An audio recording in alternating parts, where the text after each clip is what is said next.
I'd like to ask you all to indulge me for just a moment by closing your eyes, I'm watching, and envision a better Baltimore.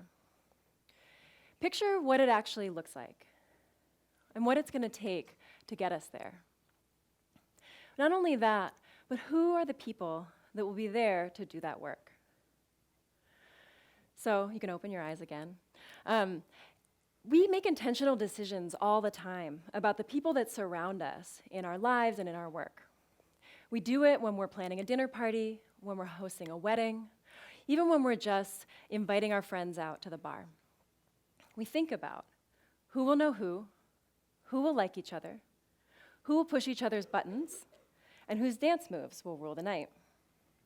So, what if we were to use that same skill that we use to have a nice time together, to actually fuel social change? How might it look different? What if each one of us has the power to build a world-changing room?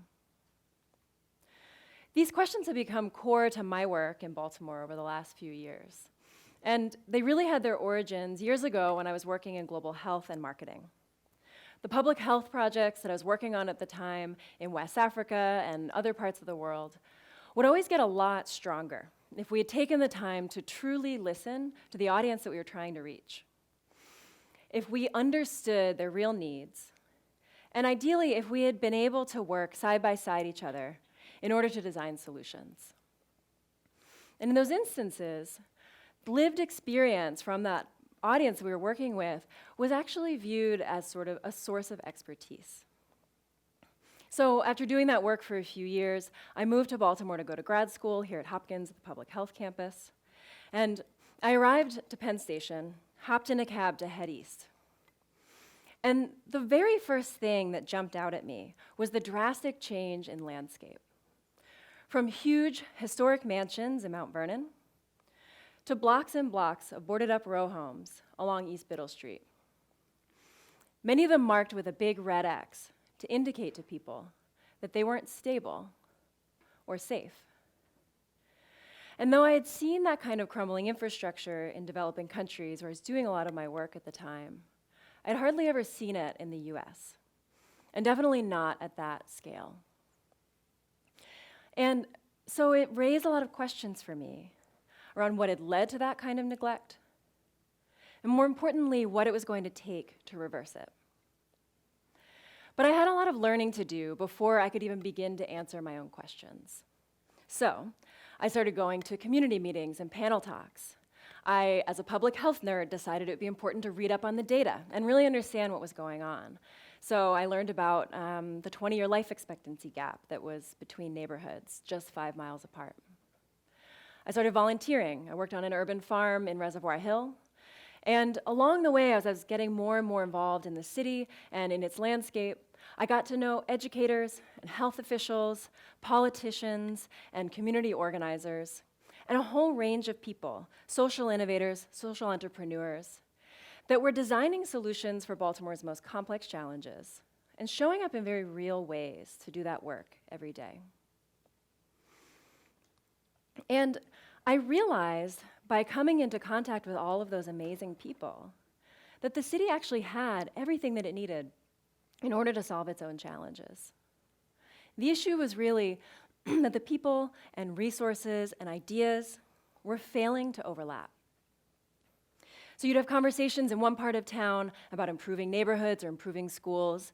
They were almost the same as a separate conversation on the other side of town.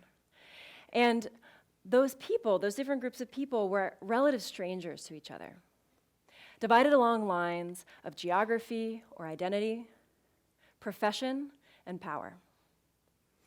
And those vast divides between people and neighborhoods in the city were holding the city back. And so a whole new set of questions began to emerge for me. I started thinking about what it would take to break those barriers down. And just by asking that question, I started finding people around me who were noticing the same kinds of patterns and wanted to see them shift.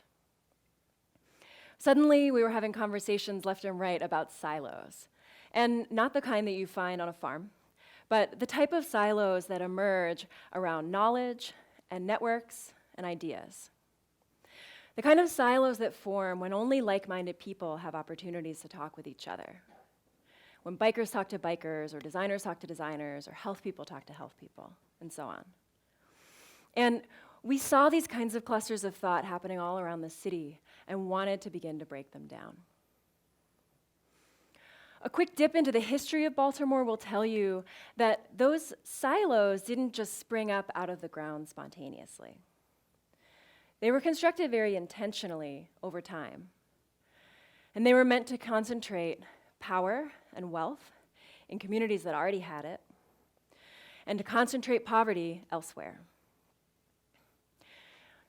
The policies of exclusion and the disinvestment in neighborhoods, and even the physical barriers that have been created, the curbs and fences and highways that cut through neighborhoods, I realized over time had really been the city's greatest mistake. It also became abundantly clear to me that in order to address the challenges that we saw in the fabric of our city and in the lives of every resident living here, we were also going to need to reverse those practices and policies of exclusion. So I began to play around a little bit with this concept of rooms. I thought it was really important to recognize who was in the room if we were going to be making real and lasting change. Before I go more into that, I want to just say, so a room may be something physical like this. If you kind of look to your left and right now, and you can go ahead and do that, think about the sheer human potential that's sitting next to you. Think about the people that are in this space and what they're able to do. And also think about who was invited to be here today. Who showed up? Who wasn't invited? The other way I think about a room is more of a metaphorical room. So the kind that emerge around our conversations about improving schools or creating jobs. And in these rooms, there are often unspoken rules about who's considered an expert, whose opinion we consult, and who will actually know what will work. And in those rooms, those metaphorical rooms and those conversations, if we're leaving people out of them, we're also leaving opportunity and knowledge on the table. So I started to experiment with this a little bit. I started a workshop called Community Design Lab. And the idea there was to get relative strangers in the room to work together on specific projects. I loved the sheer alchemy of getting amazing people together to think about change and to work on really amazing initiatives. And I would watch the guest list roll in as people registered. I'd think about who would know who would like each other, who would push each other's buttons, and who might be able to help each other along. So in one of these events that we held in Southwest Baltimore, there was a woman named Kanika. She'd grown up in the neighborhood, and she had a really great idea for bringing young girls together to build peer support and to help each other along. And through this workshop, she was able to meet another woman named Anne. Anne grew up in Indiana and was pursuing a PhD in adolescent health. And while Kanika brought this really rich understanding of the neighborhood and of the girls she wanted to work with, Anne brought a certain institutional backing and sort of academic training and rigor. And the two of them over time were able to forge a partnership in order to bring each other's projects to life. And for me, that is really the good stuff. That's where change starts to emerge and starts to shift. The workshops that we were holding at the time were proving to be pretty popular. We were filling the room.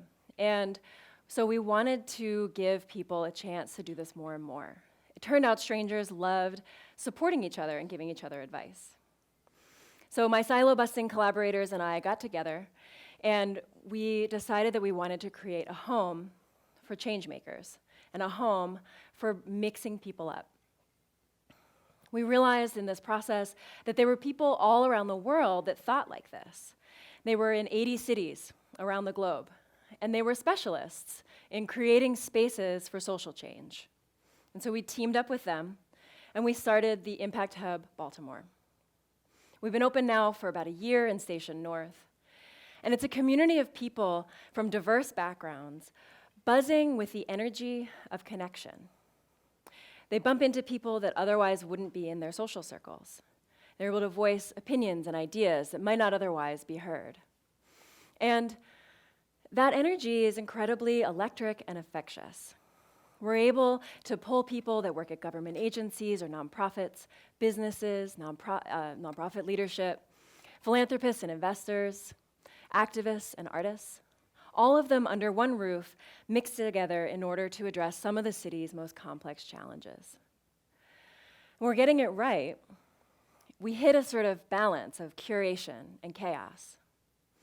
Sometimes we hang out on the sort of chaotic end of the spectrum, and there are rather unscripted moments that come up. So we had a woman last year who had been frustrated with a particular political official. She had tried to get meetings several times and had been turned down. So she came to hear her speak at Impact Hub. And she waited patiently through all of her remarks, and at the end asked a question where she felt like she still wasn't being heard, and ended up shouting that elected official out of the building. And those moments can be really tough. But they're also real reflections of the frustration that people feel in the city and the pain that's going on in their lives.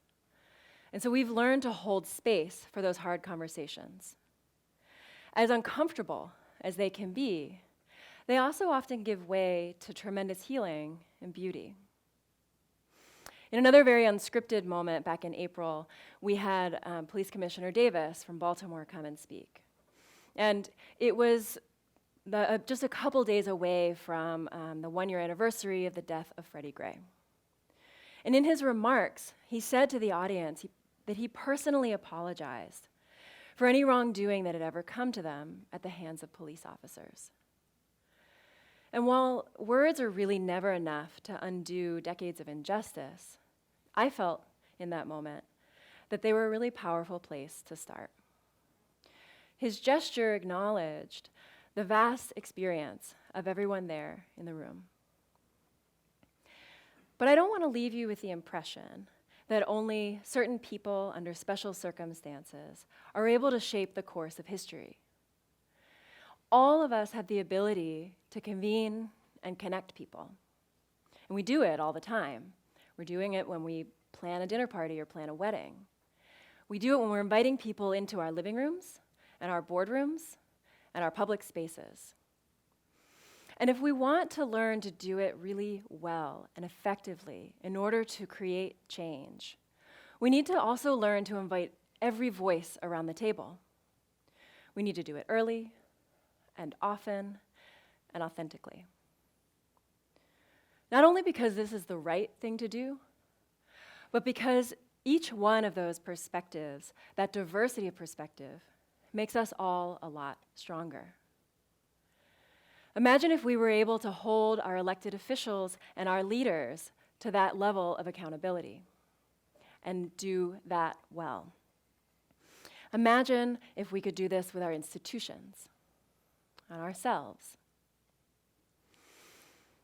Could we actually begin to replace patriarchy with partnership?